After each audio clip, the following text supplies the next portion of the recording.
Hi students, welcome to my channel Biochemics with Ajay MNR. In this video, we will discuss question and answers from a chapter motion.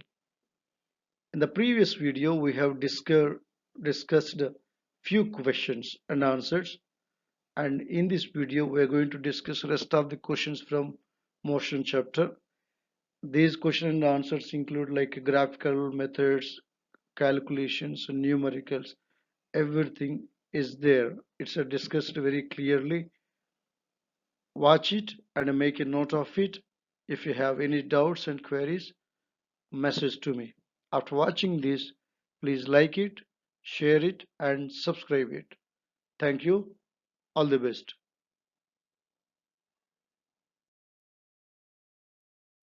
Now, our chapter is motion, and here is your first question, continuous question.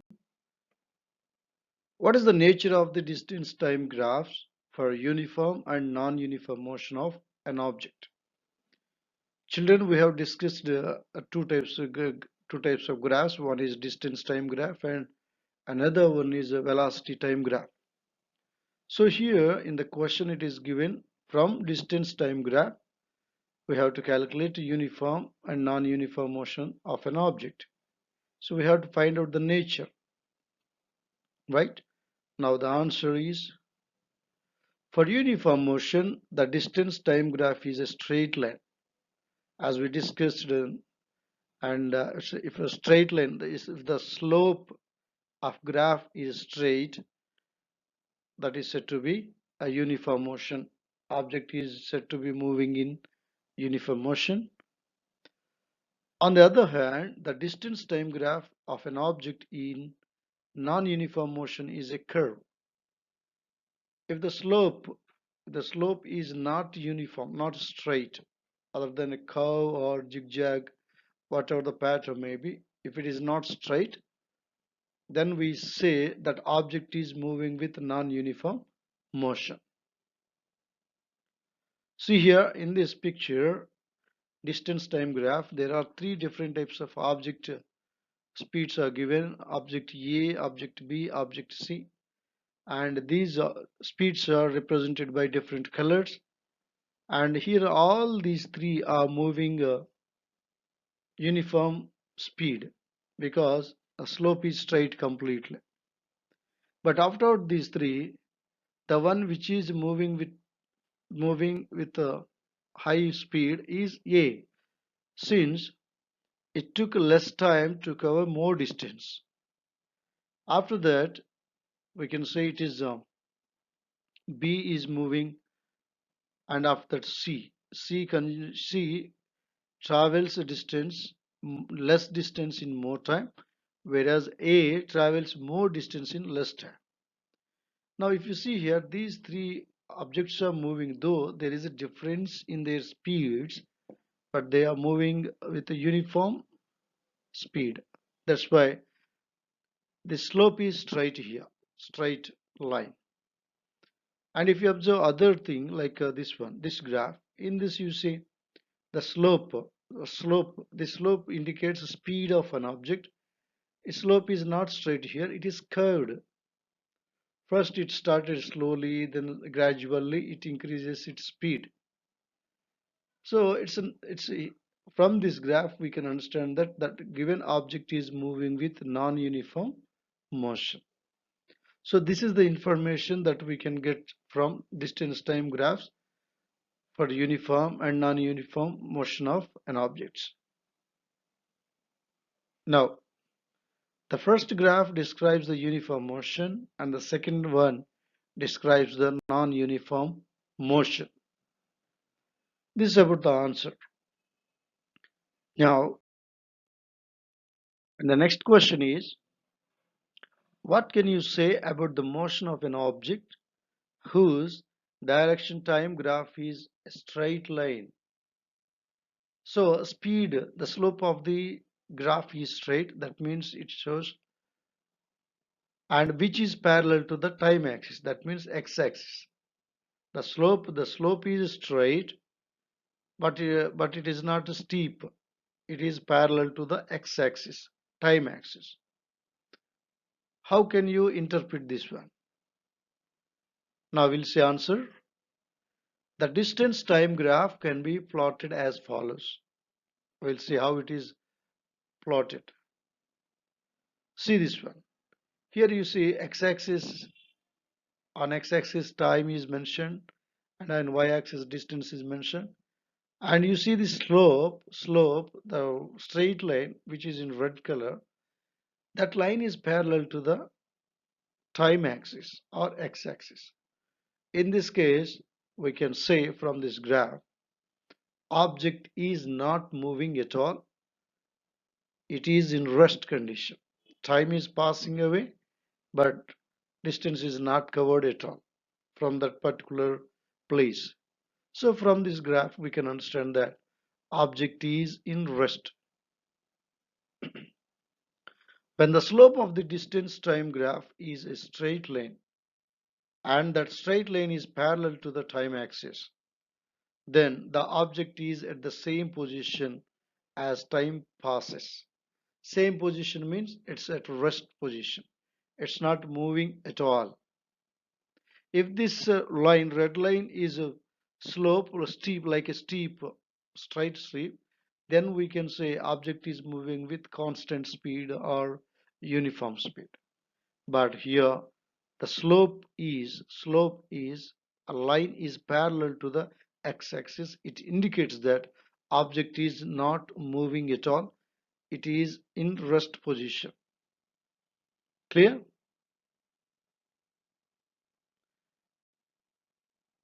That means the object is at rest.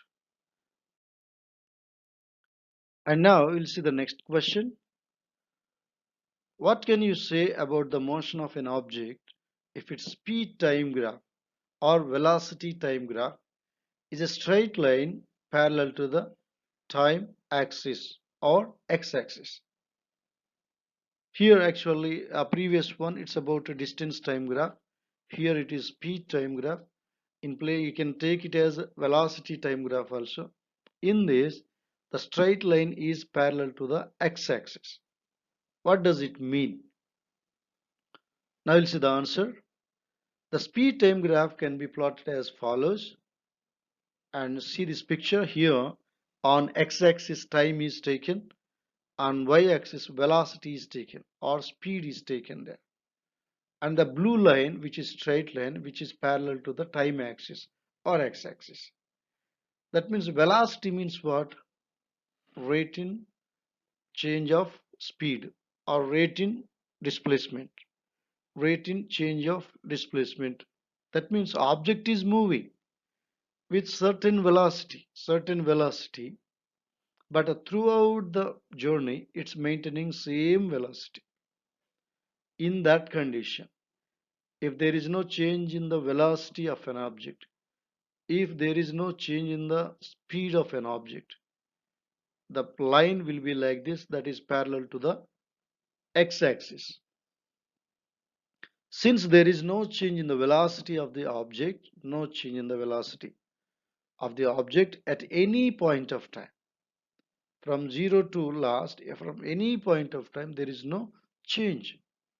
When there is no change in velocity, then there is no acceleration. That means object is moving with constant velocity. So the object is said to be in uniform motion. Uniform motion, right? What is the quantity which is measured by the area occupied below the velocity time graph? So here you are given a graph, velocity time graph. In that some area is occupied. I think area is highlighted. We have to calculate the quantity of that area. That area is nothing but a distance traveled by an object. I will see the answer. Considering an object in uniform motion. So we'll consider object is moving with uniform motion. Its velocity time graph can be represented as follows. Now you see, Here on x-axis time is taken, on y-axis velocity is taken, and if you see some part here, a rectangular area is marked with blue color, highlighted with blue color. Now from velocity time graph we have to calculate distance covered by an object during the time period. Distance. So from this graph we can calculate distance of object distance of object traveled. Okay, it's a time velocity graph or velocity time graph. Please remember this one. A previous one was, first one was distance time graph, but this is velocity time graph. From velocity time graph we can calculate um, distance, and we can calculate acceleration also. But from this picture we can say that object is moving with constant velocity.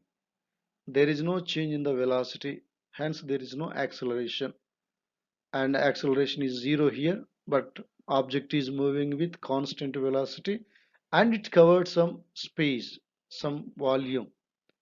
Now we have to measure that volume. That means that volume or area equal to the distance traveled by an object. Now the area below the velocity time graph is the area of the rectangle OABC. We have to mark this as OABC, which is given by OA into OC. OA is nothing but it's a, we can take it as a length, and OC as a breadth. So we know formula for rectangle, area of rectangle equal to length into breadth, right? Length into breadth we can take. Here OA is taken as a length and OC is taken as breadth. Here OA is equal to BC, OC is equal to AB, right? By using this formula of rectangle, we can calculate the distance traveled by an object. But OA is the velocity of the object and OC represents time. Therefore, the shaded area can be represented as, that is, the area under the velocity time graph is equal to velocity into time. Velocity into time. Substituting in the value of velocity as displacement by time, it is found that the area under the velocity time graph represents the total displacement of the object. Okay, displacement of the object can be calculated from this graph, right? And the area under the velocity time graph, velocity into time, displacement by time. So we can calculate the displacement of an object from this graph. The next question. A bus starting from rest moves with a uniform acceleration of 0.1 meter per second square for 2 minutes, right? There is a bus which is moving, which started from the rest. That means its initial velocity is 0, and after some time it attained an acceleration by 0.1 meter per second square, and it continued for 2 minutes. This is the situation actually. In this, we have to find the speed required to attain that acceleration. With what speed the bus should travel to attain that acceleration of 0.1 meters per second square. And second thing is, with that speed and acceleration, how much distance traveled by a bus is to be calculated. This is the question. So here we have to calculate the speed of the bus to attain that acceleration, and the distance traveled during that period. That these 2 points we have to calculate from this question. Now see the answer. Now we'll see the data given. The bus starts from rest, right? Therefore initial velocity is u equal to 0 meters per second, acceleration a equal to 0.1 meter per second square, second inverse square, then time is given 2 minutes. See, my dear children, if time is given in minutes, we have to convert into seconds. Since acceleration, initial acceleration is given as a meter per second in a square, and initial velocity as meter per second. So we have to convert minutes into seconds. So 2 minutes is equal to 120 seconds. Now acceleration formula, we have acceleration a equal to v minus u upon t. Here v is final velocity, u is initial velocity, and time is t actually.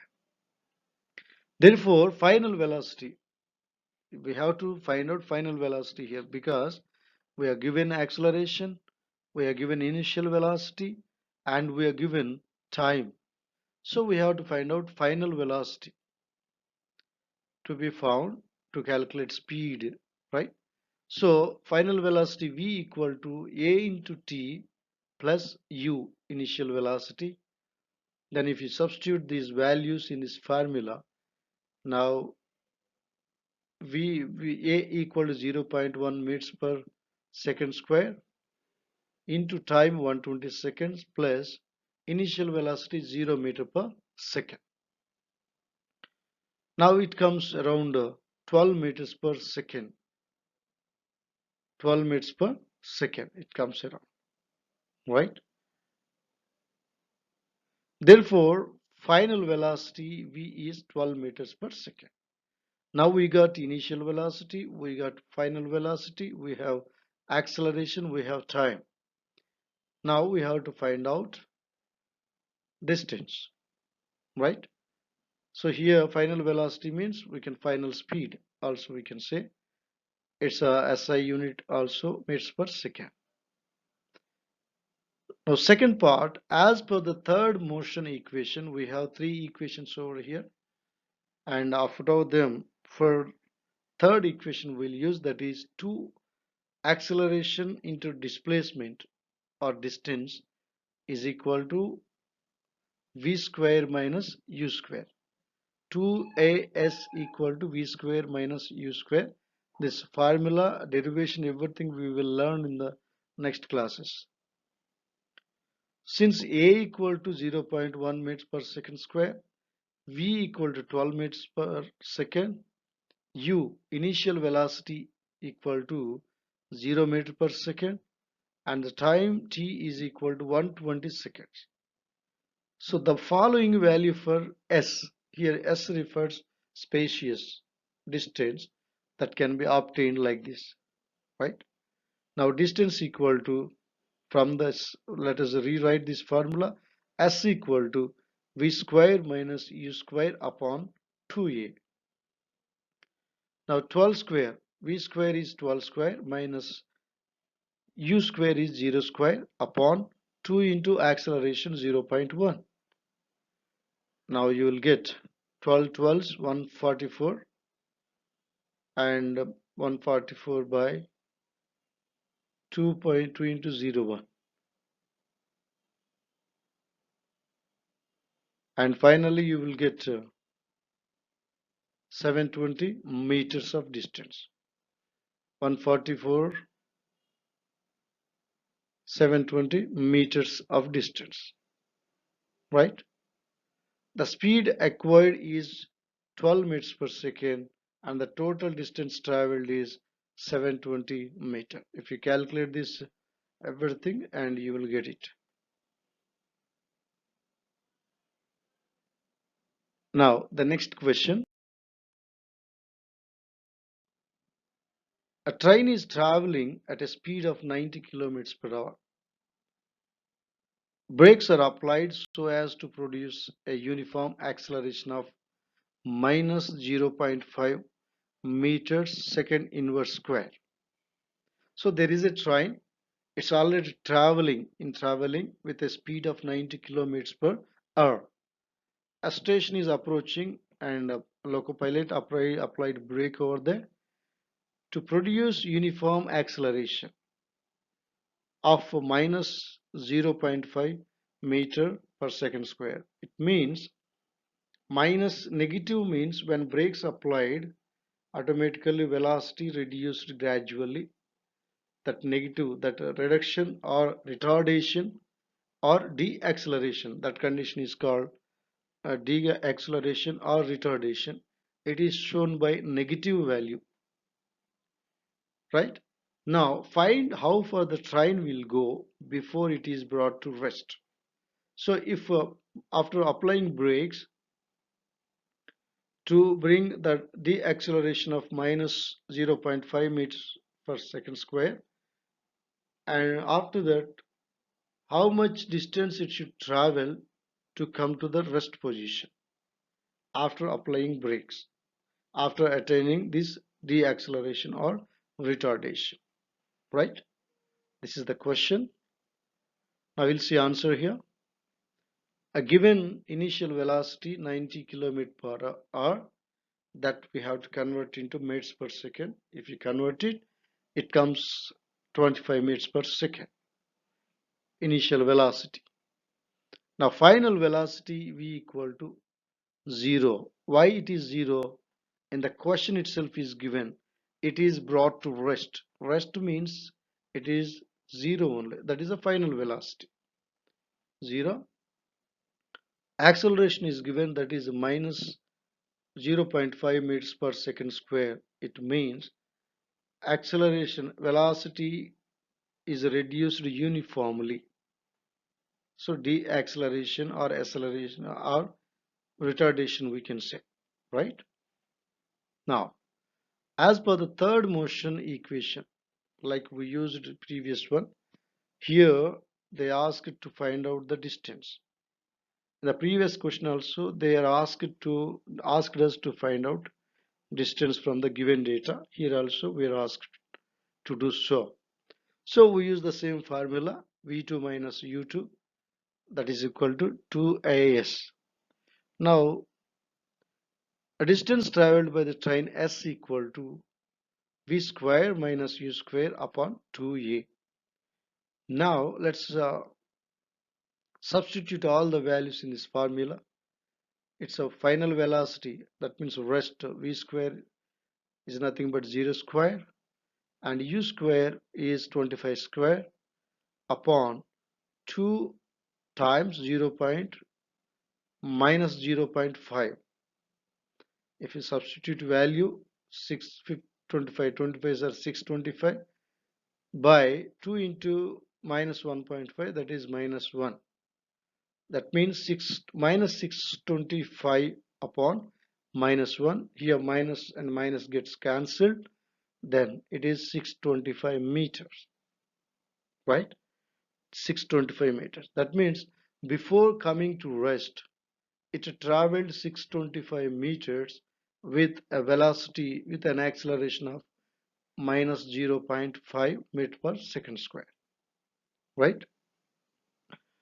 Now the train must travel 625 meters at an acceleration of minus 0.5 meters per second square before it reaches the rest position, because it will not stop immediately, right? It needs some time. Slowly it should reduce its velocity or speed or something, acceleration, then slowly it comes to the rest position. This is how we have to solve this problem. Next question.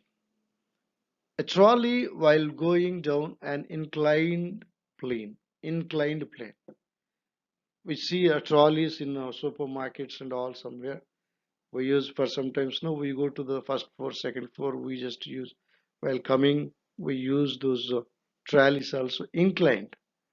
That means we are going from lower area to higher area, that has an acceleration of 2 centimeter per second square. Acceleration, here see acceleration is given 2 centimeter, it's positive. That means acceleration should be increased, right? What will be its velocity 3 seconds after the start. So he started pushing trolley. After 3 seconds, what is its velocity that we have to found, right? See, it's going, actually a train is coming to the rest, but here this trolley is moving from rest to next level. That is the difference here. We'll see the answer. Given data in this initial velocity 0, right? The trolley begins from the rest position. Acceleration A equal to 0.02 centimeter, 0.02 meters per second square. That means we have to convert centimeters into meter, then you will get 0.02 meters per second square. Time t equal to 3 seconds time. As per the first motion equation, as per the first, here we are not going to measure any distance or displacement. We are going to calculate a velocity here or speed. Since our object is different, we have to choose different formula out of those three formulas of motion. That is v equal to u plus at. V equal to u plus at. That means final velocity is equal to initial velocity plus acceleration times t, right? We need final velocity, we need actually. We know initial velocity, that is 0 meters per second. Therefore, final velocity equal to, if you substitute values in the formula, initial velocity 0 plus acceleration 0.02 meters per second square times 3 seconds. It gives you 0.06 meters per second. Therefore, the velocity of the trolley after 3 seconds will be 6 centimeter per second. Now again, meters per second is converted into centimeters per second. Actually, it was less at rest position. It was acceleration was that 2 centimeters per second square. Now the velocity is 6 centimeter. Is that clear? Right. Now the next question here. A racing car has a uniform acceleration of 4 meters per second square. Here about the uniform acceleration is given of a racing car. It is 4 meter per second square. Now what should we calculate? What distance will it cover in 10 seconds after start? So there is a race car. It is at rest position. It is moving with a uniform acceleration of 4 meter per second square. That means for every second it is moving with 4 meters per second velocity. So it's moving with uniform acceleration. After 10 seconds, what is the distance covered by a racing car?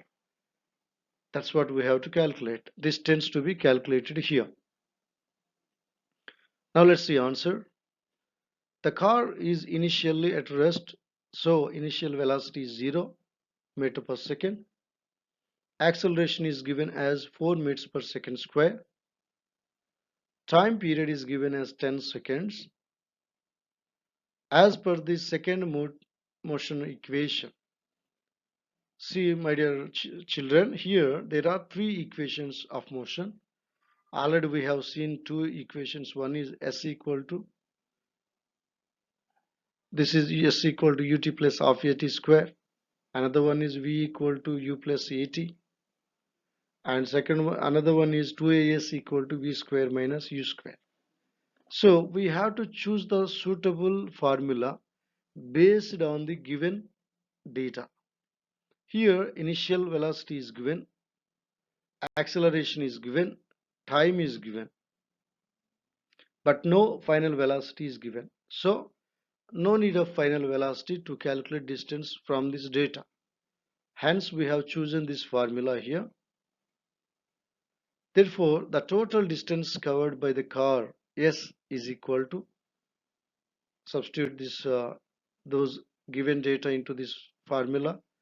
Initial velocity 0 and time 10 seconds plus half into acceleration is 4 meter per second square and time is given as 10 seconds square.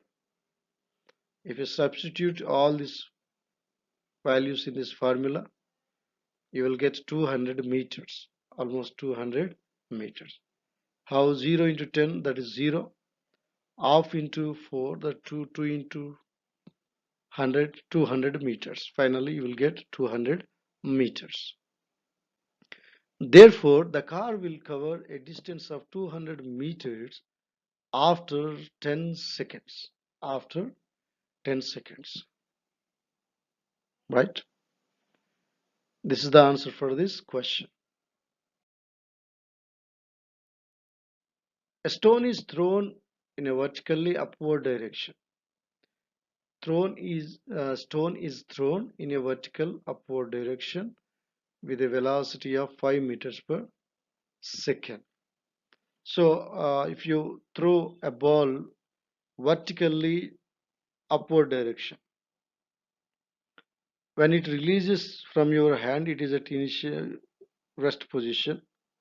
After that, it attains some velocity.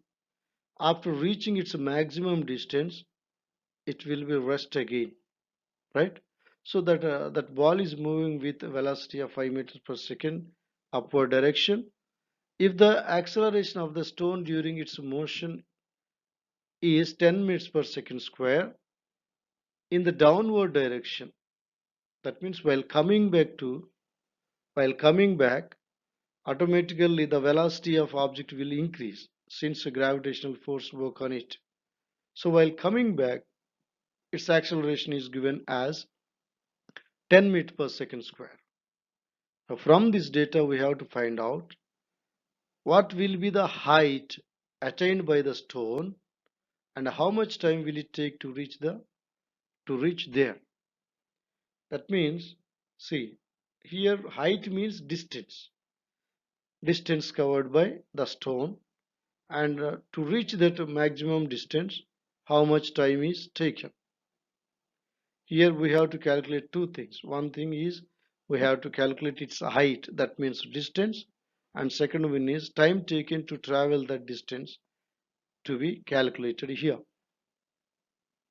Answer: given data, initial velocity u equal to 5 meters per second. 5 meters per second is going upward direction, right? Final velocity after reaching maximum height, it will be at rest for a fraction of seconds. There, at that point, its velocity is 0 meters per second. Why? Since the stone will reach a position of rest at the point of maximum height, there the stone will be in rest for in some fraction of seconds over there. Acceleration is given as 10 meters per second square in the direction of opposite, that means downward direction, to the trajectory of the stone. Trajectory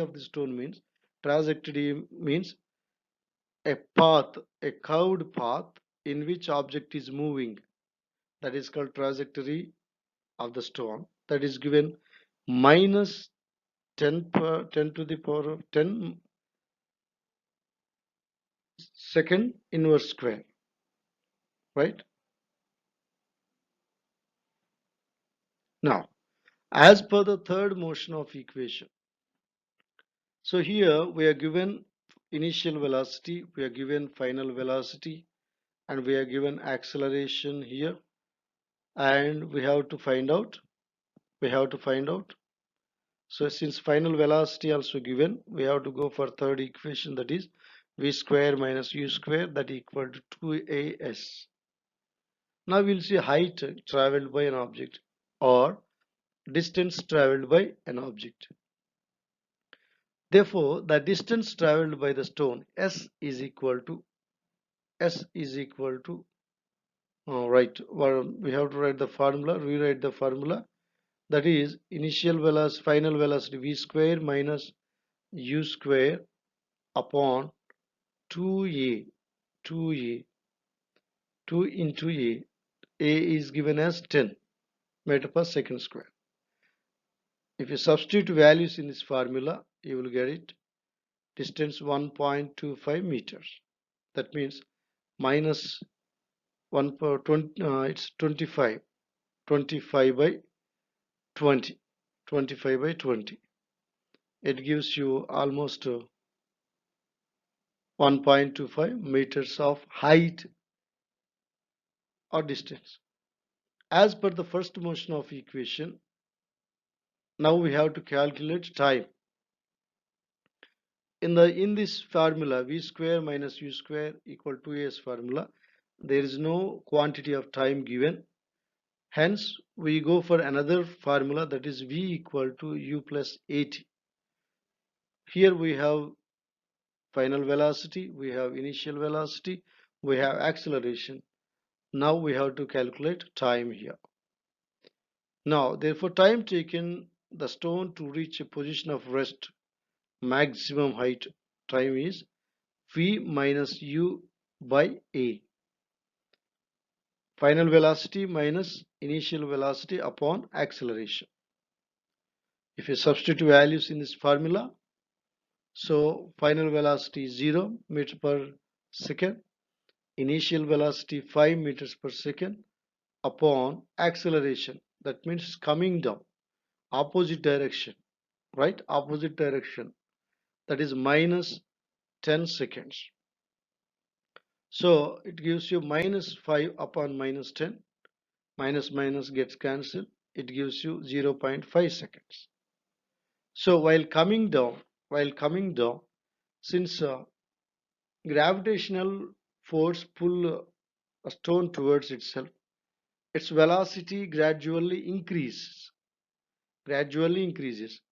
But when stone is going against gravitational force, then its acceleration will be gradually decreased and the stone or object will reach to the rest position at its maximum height, right? This is the answer for this question. So children, all of you make note of it, perform some calculations, practice number of times, then you will understand these questions and answer very easily. Therefore, the stone reaches a maximum height of 1.25 meters in a given time of 0.5 seconds. 0.5 seconds, right?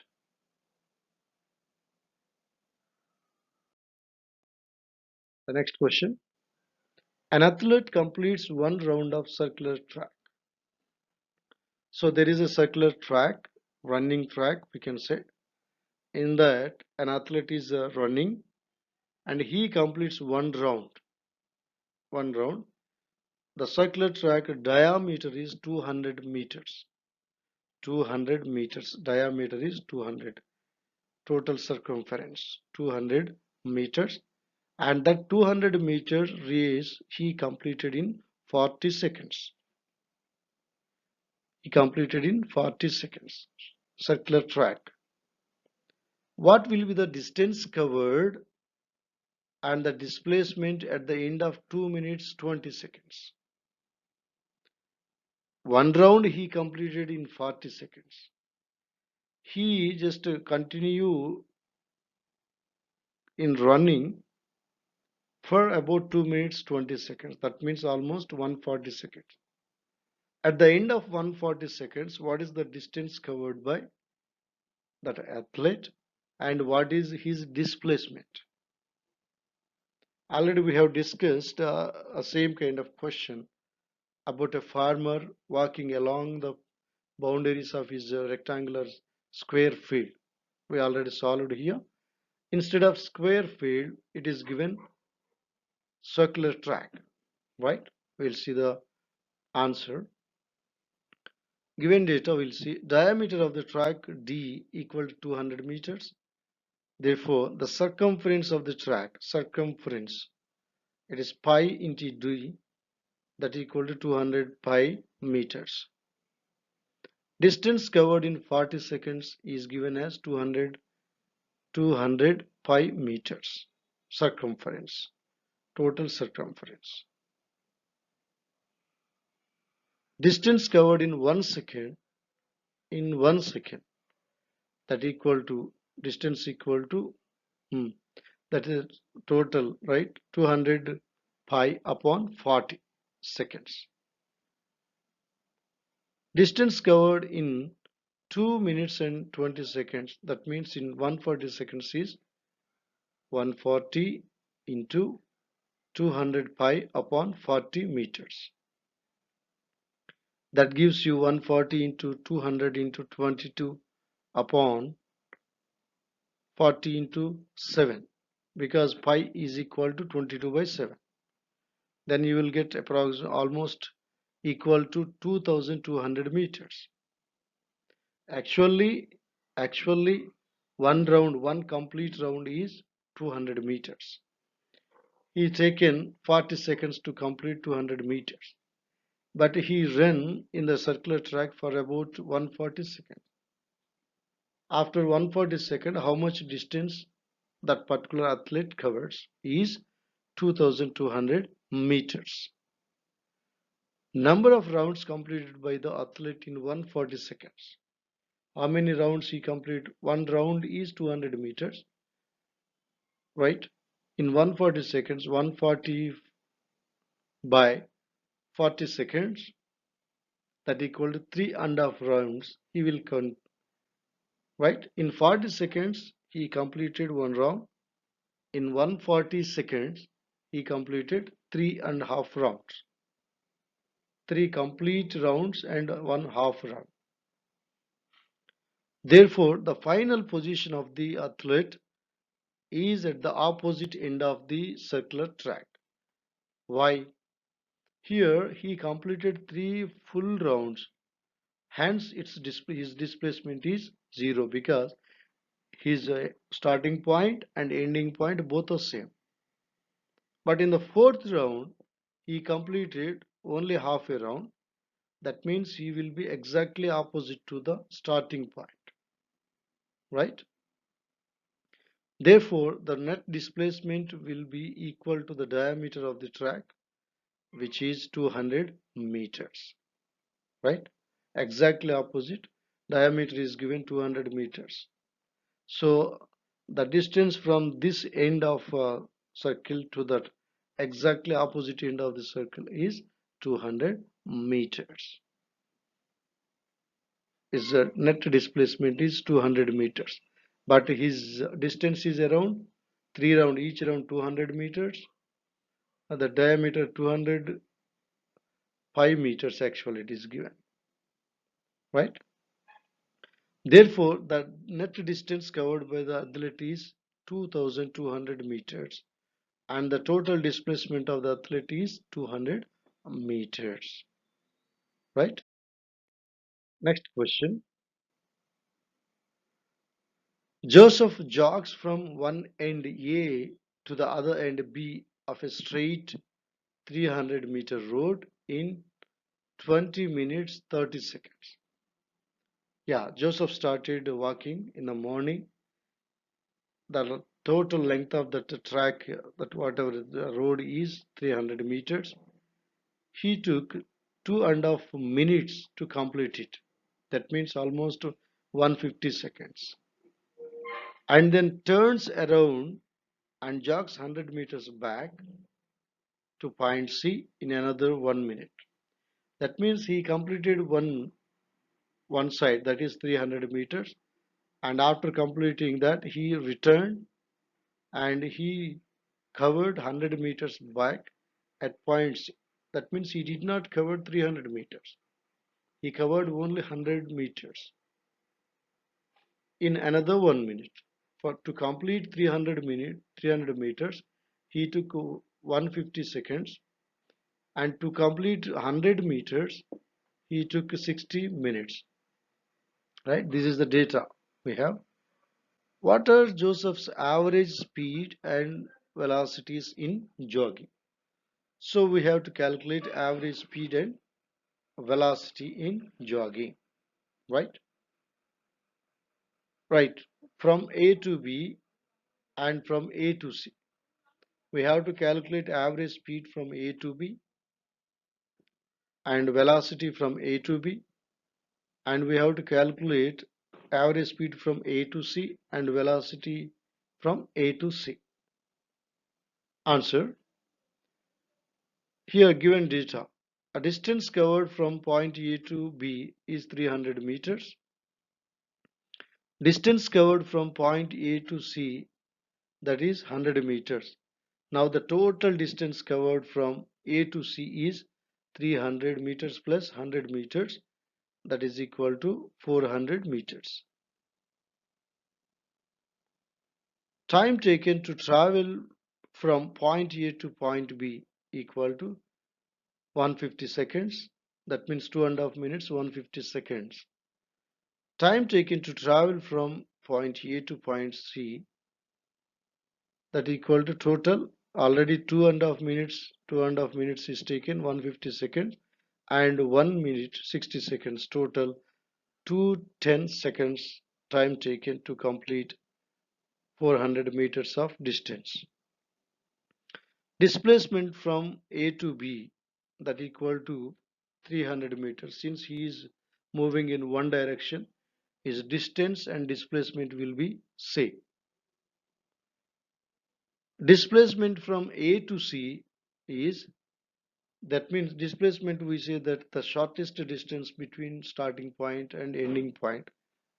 Here starting point is A, ending point is C, but the distance difference between starting point and ending point is, we have to subtract return distance from the total distance. Total distance is one side full distance is 300 meters, and in return he covered 100 meters. Totally he covered 200 meters. That is his displacement. Now average speed is equal to total distance traveled upon total time taken. Now average velocity, we know that formula, total displacement upon total time taken. Therefore, the average speed while traveling from A to B, average speed A to B, that is equal to 300 by time taken is 150 second, 150, that gives you 2 meters per second. 2 meters per second.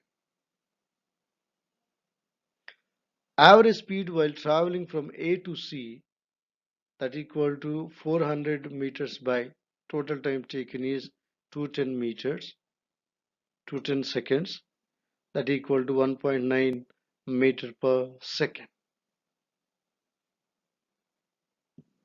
Now average velocity while traveling from A to B, 300 by 150, that gives you same 2 meter per second.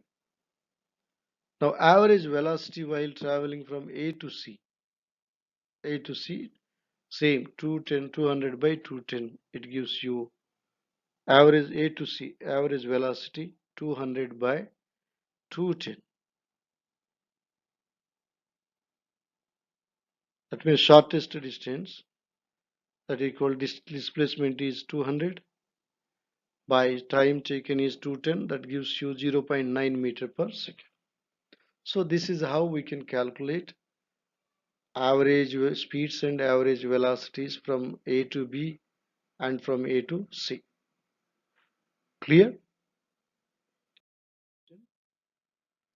Abdul, while driving to school, computes the average speed for his trip to be 20 kilometers per hour. Abdul is going to school driving a bicycle, and he calculates average speed for his trip is 20 kilometers per hour. On his return trip along the same route, there is less traffic and the average speed is 30 kilometers per hour. While going to school, his speed is 20 km per hour, average speed. While coming back, since there is no traffic at all, his speed increased to 30 kilometers per hour. This is the data we have. Now, what is the average speed for Abdul's trip? Average speed. Average means what? We have to take both the speeds and we have to divide by 2.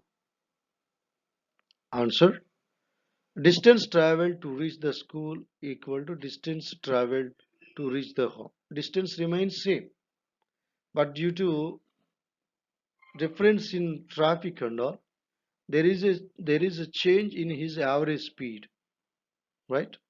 Distance is same distance. Time taken to reach school T1, time taken to reach home T2. Time will be different here. Therefore, average speed while going to school is equal to total distance traveled upon total time taken. That means total distance is d upon time is that is 20 km per hour. 20 km per hour.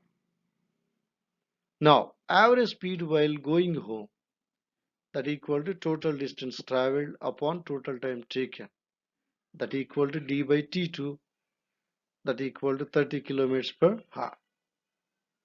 From home to school it is d by t1. From school to home, that is d by t2. Therefore T1 is equal to distance by speed. Time 2 equal to distance by speed, that is 30. Now the average speed for the entire trip is given by the total distance traveled upon total time taken. Here total distance, we have two distances d and d plus d, by 2 times are there, t1 plus t2, kilometer per hour speed.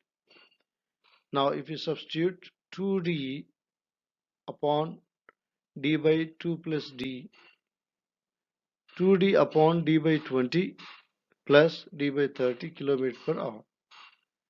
If you substitute all the values here, you will get a 2 by 3 plus 2 upon 60.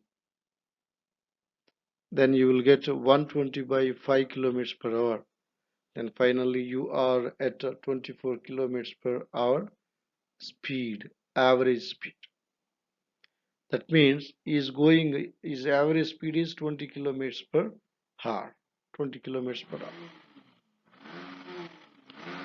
Therefore, Abdul's average speed for the entire trip is 20 kilometers per hour. This is answer for this question.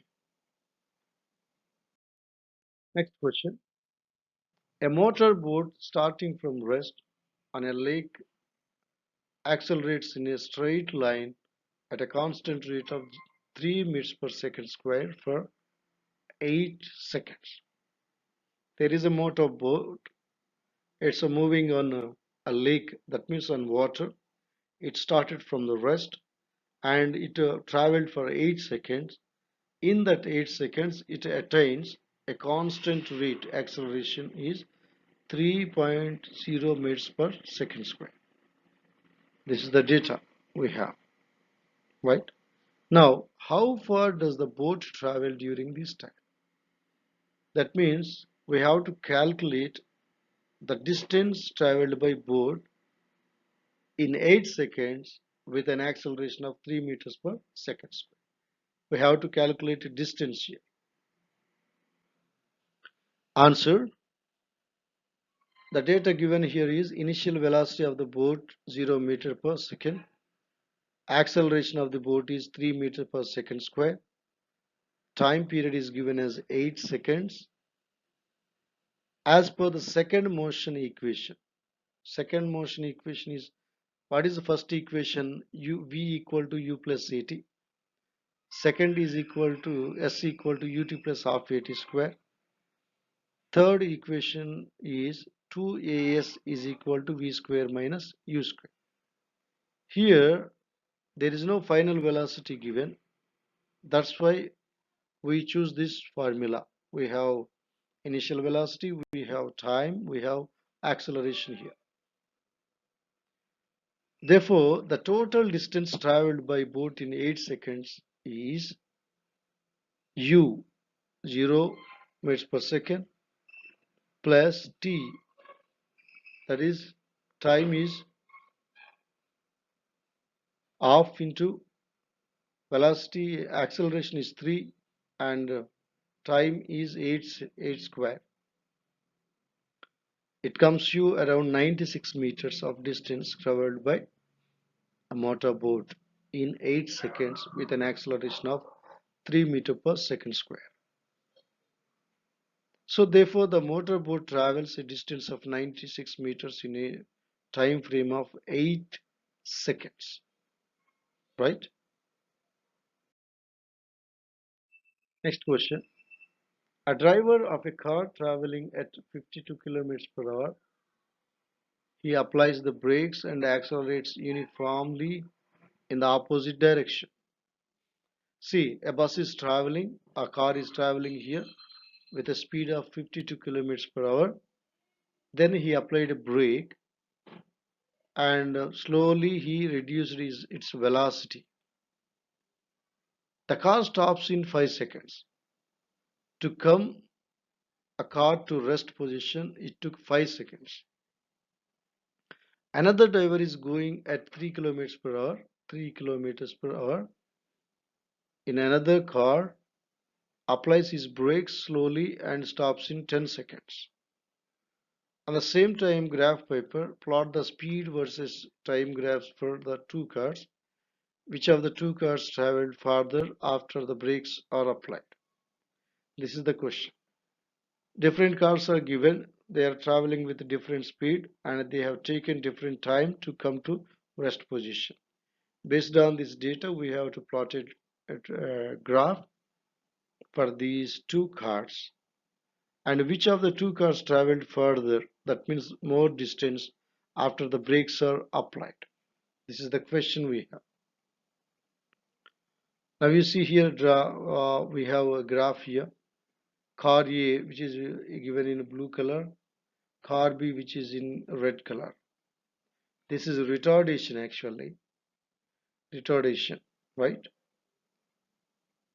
Car A is moving with 52 kilometers per hour. Right? Car B is moving with 3 kilometers per hour. Now we see answer.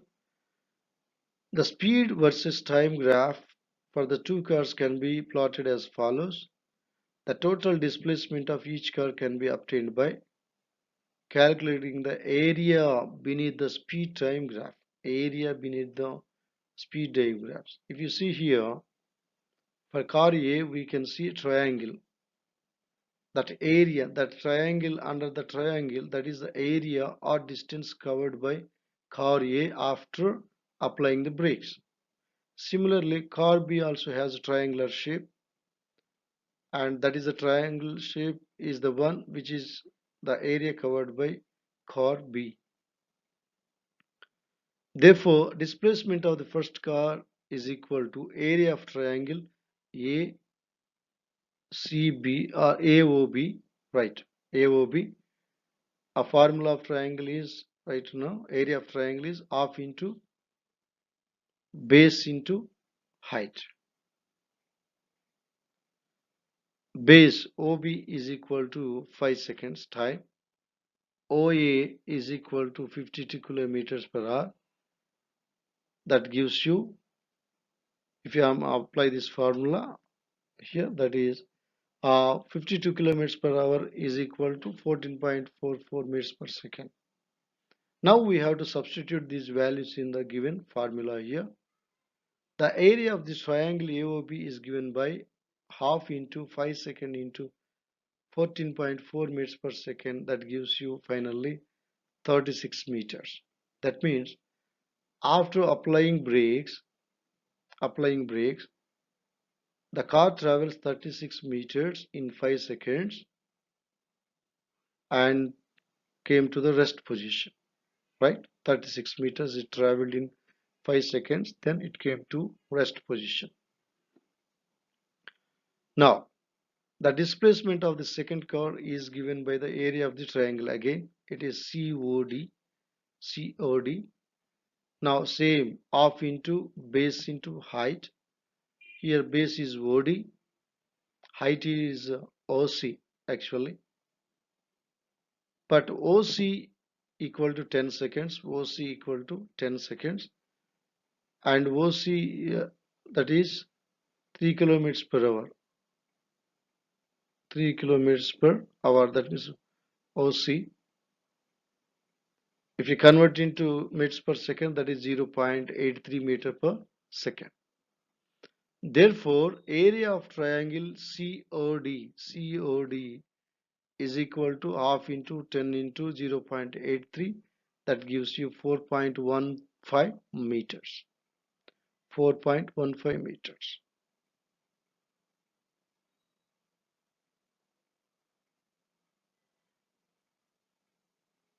Therefore, the first car is displaced by 36 meters, whereas the second car is displaced by 4.15 meters after applying brakes in different time period. Therefore, the first car, which was traveling at 52 kilometers per hour, traveled farther post the brake application of brake, the application of brakes. After applying brakes, the one which is moving with a high speed, 52 kilometers per hour, traveled farther distance. This is the answer for this question. Now, next. Figure 8.11 shows the distance time graph of three objects A, B, and C. Distance time graph is given. So we have to immediately recollect that is about speed of an object. Study the graph and answer the following questions. So this is the graph. Here three different objects are moving. Each object speed is given with a different color. Object A is in given green color, object B in red color, object C is in blue color. On x-axis time is given like 0 0.4, 0 0.8, 1.2, 1.62 hours. On y-axis it is given kilometers. Which of the three is traveling the fastest? Out of these A, B, C, which is traveling with fast? Are all three ever at the same point on the board? That means whether all three met at the same point on the road. Third question, how far has C traveled when B passes A? When B passes A, what is the distance covered by C? Fourth question, how far has B traveled by the time it passes C? Right, these are the questions. Now the first one is A. Since the slope of line B is the greatest, slope is very great for line B. Line B, that is called object B. B is traveling at the fastest speed. That means it covers more distance, almost 12 kilometers in almost like 1.4 hours. Next, since the three lines do not intersect at a single point, the three objects never meet at the same point on the road. See, A and B, A and B, they cross at one place. B and A and B, they just B, A and B, C and A crossed at different areas. But all three objects, they never meet at any point on the road. That is answer for second question. Third one, since there are 7 unit areas of the graph between 0 and 4, 0 and 4 on the y-axis, one graph unit equals to 4 by 7 kilometer. 4 by 7 kilometer. Since the initial point of an object C is 4, object C is 4 graph units away from the origin. Its initial distance from the origin is 4 into 4 by 7 kilometer. It is 16 by 7 kilometer. The object C traveled 16 by 7 kilometer. It's approximately 7.3 kilometers. 7.3 kilometers. When B passes A, the distance between the origin and C is 8 kilometers. See, B passes A. Where is that passes actually? Yeah, B red color is crossing A.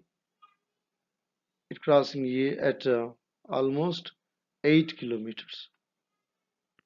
Therefore, total distance traveled by C in this time 8 minus 16 by 7 kilometer. That means 8 minus almost 2.3 kilometers. It gives you 5.71 kilometer. The total distance traveled by C is 5.71 kilometers. Now, answer for D question. How far has B traveled by the time it passes C? That means B passes C at some point of time. B passes C at the point of time. By the time, what is the distance traveled by a B? The distance that object B has covered at the point where it passes C is equal to 9 graph units. 9 graph units. 9 into 4 by 7. 9 into 4 by 7 means now 9 fours 36 by 7. That means it comes around 5.3 kilometers. Okay. Therefore, total distance traveled by B when it crosses C is equal to 5.14 kilometers. So this kind of questions you have to study graph a lot. First you have to understand graph and you have to see the distance properly, time properly. Then you have to interpret the question exactly, then you will get answers. Okay. Next, a ball is gently dropped from a height of 20 meters. Ball dropped from height of 20 meters. From 20 meters. In the previous two questions, we discussed ball thrown vertically upward direction. But here ball is dropped from the height. Opposite direction. If its velocity increases uniformly at the rate of 10 meters per second square, with what velocity will it strike the ground? So while coming down, the velocity of an object uniformly increases. That means it moves with uniform acceleration. But with what velocity it strike the ground? Just before striking ground, what is its velocity? That's we have to calculate here. After what time will it strike the ground? Again, we have to take time here. To reach the ground with that velocity, how much time it consumes? Answer. Given data is initial velocity of the ball u equal to 0. That means that is in the hand since it began at the rest position. Distance traveled by the ball is 20 meters. Acceleration is 10 meters per second square. As per the third motion equation. Choosing equation is very important here. Here initial velocity is given, distance is given, acceleration is given. Acceleration, right? Time is not given. We have to find out time and we have to find out final velocity. So hence we have to calculate, we have to choose third equation that equal to v square minus u square is equal to 2as. In this we have initial velocity, we have acceleration, and we have distance also. We have to calculate final velocity. Then we have to from that we have to go for another formula. Then we have to calculate time. Therefore, if you substitute values in this, 2 into acceleration 10 meters per second square into distance 20 meter plus u square is equal to 0. Then you will get 2 times 20, 20 into 20, 400. 400. It's a 400 meter square per second square. V square equal to 400 meters per meter square per second square. Therefore, V equal to 20 meters per second. The ball hits the ground with a velocity of 20 meters per second. As per the first motion equation, now we have to calculate time here. Then we have to go for first equation of motion, that equal to uh, V equal to U plus AT. Now we need time here, T equal to V minus U by A. V is 20 meters per second, U is 0 meters per second, upon acceleration 10 meters per second square. That gives you 2 seconds. So before touching the ground, it traveled 20 meters of distance in 2 seconds with a final velocity of 20 meters per second. Therefore, the ball reaches the ground after 2 seconds. This is the time taken by the ball to reach. Next question. The speed time graph for a car is shown in figure 8.12. Speed time graph. I think you might have understood the type of graph it is. Yes, of course, it is a non-uniform graph, right? And after some time, it is moving with it's at rest position. It's not. It's moving with constant speed here or constant velocity. Find how far does the car travel in the first 4 seconds. We have to calculate the distance covered by an object in first 4 seconds and shade the area on the graph that represents the distance traveled by the car during the period.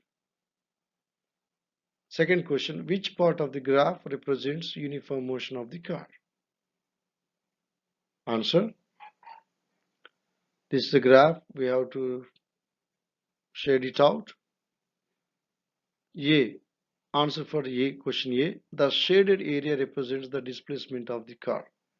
That is the displacement of the car, that is in almost a triangular shape over a period of 4 seconds. It can be calculated as half into base into height. So here half base is 4 seconds and height is almost 6 meters per second, that is 6 meters per second. It gives you 12 meters a distance. Therefore, the car travels a total of 12 meters in the first 4 seconds, right? Now, B. Since the speed of the car does not change from the points 6 and point 10, from 6 to 10, no change actually, then the car is said to be in uniform motion from the 6th to 10th second. Is that clear?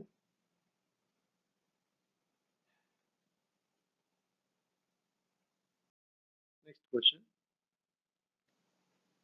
State which of the following situations are possible and give an example for each of these. A. An object with a constant acceleration but with zero velocity. Constant acceleration but with zero velocity. B. An object moving with an acceleration but with uniform speed. See, an object moving in a certain direction with an acceleration in the perpendicular direction. Now, three different situations are given here. Then we have to give example for each of them. The first one is, it is possible. What is possible? An object with a constant acceleration with zero velocity. When it is possible?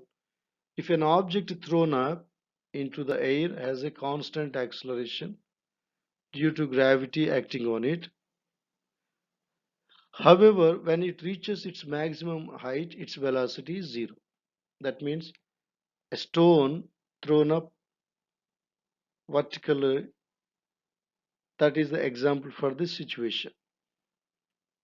Second, an object moving with an acceleration but with uniform speed. It is possible acceleration implies an increase or decrease in speed, right? And uniform speed implies that the speed does not change over time. That is the example for this one.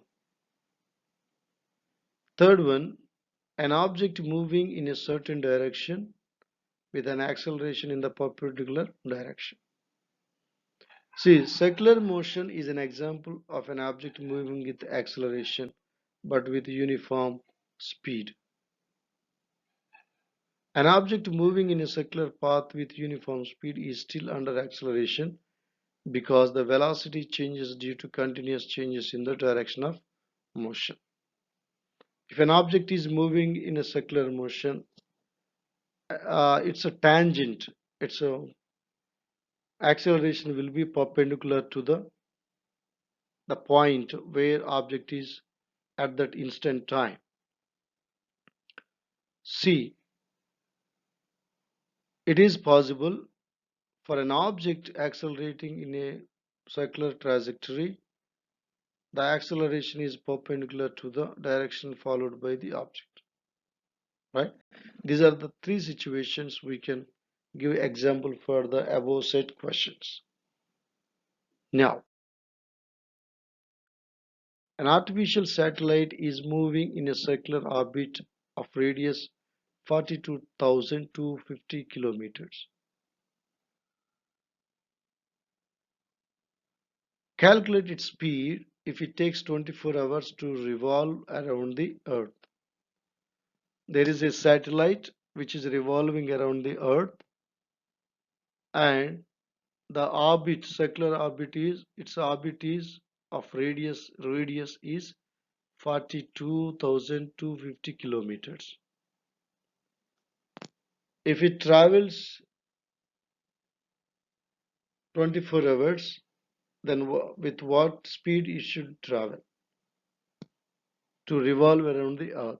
That is the question. Answer: the radius of the orbit is given as 42,250 kilometers. Therefore, circumference of the orbit is equal to 2 pi r.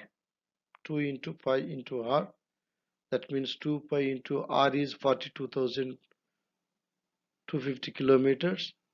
If you substitute the values in this formula, you will get 2,65,571.42 kilometers. Time is taken for the orbit is 24 hours. Therefore, speed of the satellite is distance by time. That means 2,65,571.42 by time 24 hours. Then you will get around 11,065.4 kilometers per hour. That is the speed of the satellite. The satellite orbits the Earth at a speed of 11,065.4 kilometers per hour. Right?